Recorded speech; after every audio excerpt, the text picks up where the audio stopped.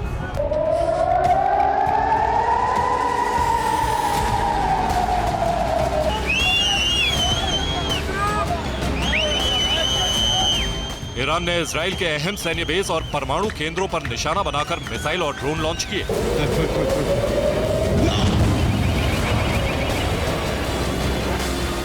Negev रेगिस्तान में Israel के डिमोना एटमी संयंत्र को टारगेट बनाया गया। इसके साथ साथ नेवतम एयरबेस पर भी ईरान की एक मिसाइल गिरी। इसी एयरबेस से इजराइल के फाइटर जेट गाजा पर बमबारी करने के लिए उड़ान भरते हैं। इसके अलावा इजराइल के रामोना एयरबेस पर भी मिसाइल हमले किए। सीरिया से छीने गए गोलन हाइट्स में इजराइल के इकलौते गांव में भी एक रॉकेट गिरा।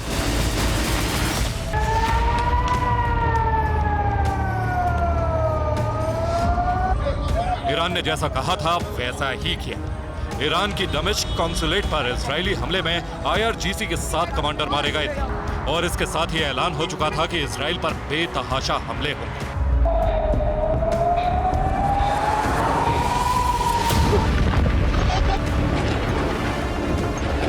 ईरान ने पहली बार अपनी धरती से इजराइल पर सीधे हमले किए।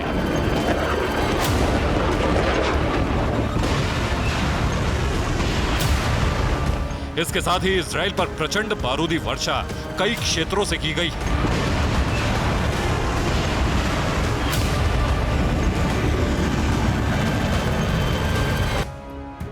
इजराइल पर ईरान की धरती से कुर्दिस्तान से पहला हमला किया गया। यहां से कैमिकाजी ड्रोन लॉन्च किए गए। इसके बाद करमनशाह शहर से क्रूज मिसाइलें और बैलिस्टिक मिसाइलें फायर की गई।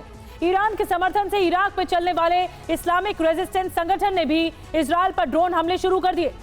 लेबनान से हिजबुल्लाह की रॉकेट फोर्सेस ने भी इजराइल पर मिसाइल हमले शुरू कर दिए। यमन में चलने वाले शिया मिलिशिया संगठन हूती ने भी इजराइल के एलाट शहर पर मिसाइलें फायर कर दी। इन सब के साथ साथ सीरिया में चलने वाले इस्लामिक रेजिस्टेंस गुट ने भी इजराइल पर ड्रोन हमले किए हैं।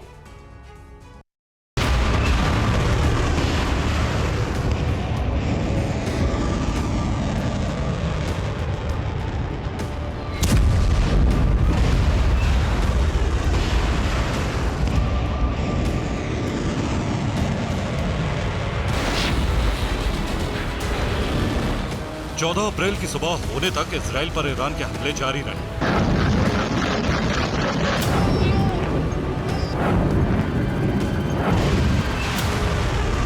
हमलों के बाद ईरान ने कहा कि ऑपरेशन ट्रू प्रॉमिस पूरा हुआ, लेकिन पलटवार हुए तो अकल्पनीय हमले के लिए भी ईरान तैयार है।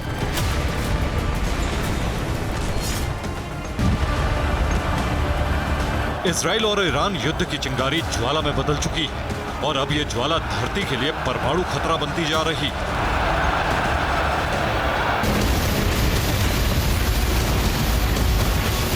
इसकी वजह है ईरान की 14 नंबर वाली रणनीति।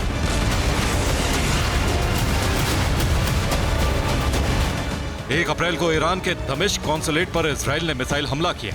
14 दिन के भीतर 14 अप्रैल को ईरान ने इजराइल पर हमला शुरू कर दिया। 14 मई को इजराइल का स्थापना दिवस है। 14 मई 1948 को डेविड बेन गुरियन ने इजराइल की स्थापना घोषणा की थी। स्थापना दिवस से 30 दिन पहले ईरान ने इजराइल पर हमला किया। क्या 14 मई तक ईरान इजराइल पर परमाणु हमला कर सकता है? तय माना जा रहा है कि बदला लेने के लिए इजराइल ईरान पर बड़े पलटवार करेगा। ईरान ने इजराइल के पलटवार को सोचकर ही सीरिया हमले के 14 दिन बाद इस अटैक को प्लान किया। ये 14 दिन बहुत खास है क्योंकि बीते 14 दिन में ईरान के परमाणु संयंत्रों पर बहुत बड़ी हलचल देखी गई। ईरान के इस्फहान परमाणु संयंत्र पर बड़ी गतिविधि हुई। फार्दो परमाणु संयंत्र पर भी वाहनों की आवाजाही बढ़ी। इन दोनों संयंत्रों में ईरान ने यूरेनियम एनरिचमेंट शुरू किया था।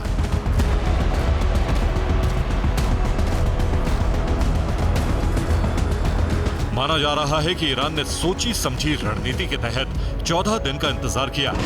ईरान जानता था कि पलटवार होंगे और उसे रोकने के लिए न्यूक्लियर डिटरेंस यानी परमाणु शक्ति का डर जरूरी है।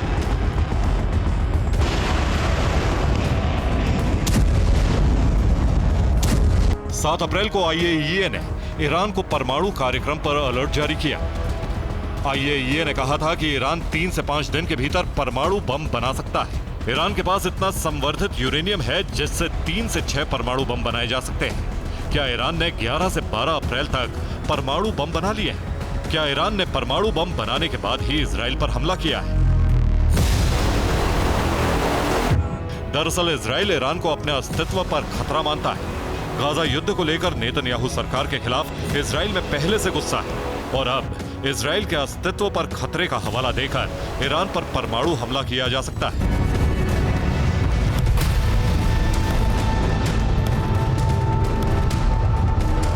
इजराइल ईरान के एटमी संयंत्रों पर पलटवार कर सकता है। ईरान के परमाणु संयंत्रों पर हमले का मतलब एटमी हमला ही होगा।